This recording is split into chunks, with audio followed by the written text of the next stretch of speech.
It is often the strategy of the Baird government to conceal malice in their legislation with incompetence. My Labor colleague Clayton Barr spoke for more than 40 minutes earlier today about the implications and unintended consequences of this legislation. These consequences, which you might charitably chalk up as examples of ministerial incompetence, are just as likely ideological and malicious.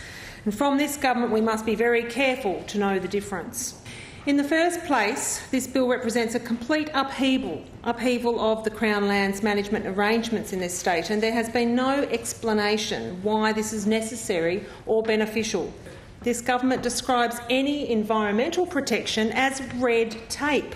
I note the advice provided to me by environmental and conservation experts who have explained the dire consequences for threatened flora and fauna.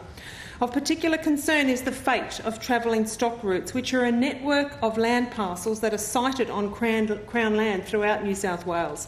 They number over 500,000 hectares. Travelling stock routes are a vital resource for the state's threatened flora and fauna. Though they have historically been grazed, unlike adjacent farmland, the grazing intensity has typically been quite low.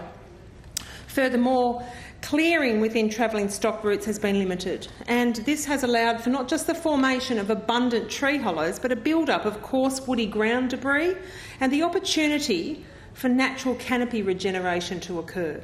These are habitat elements that are typically limited within over-cleared and grazed agricultural land.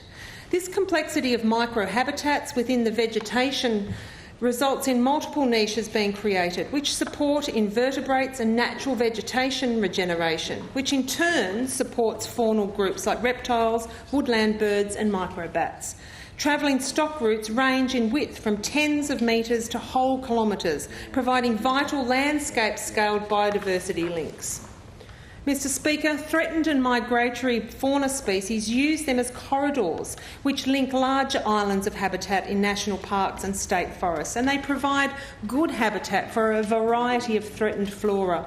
They are also vital for the preservation of endangered ecological communities. Allowing these assets to be sold or transferred to other government departments or landowners would have a severe impact on the integrity and value of these areas and on the biodiversity that they support. Where this government should be increasing environmental protections for these vital areas, they are instead diminishing them. So, Mr Speaker, the impacts of this rushed and poorly thought-out legislation are many and varied.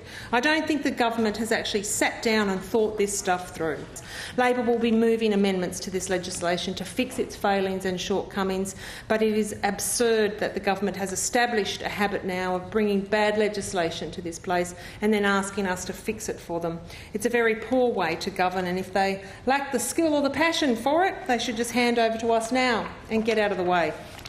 Nice try. It's not going to happen. The question is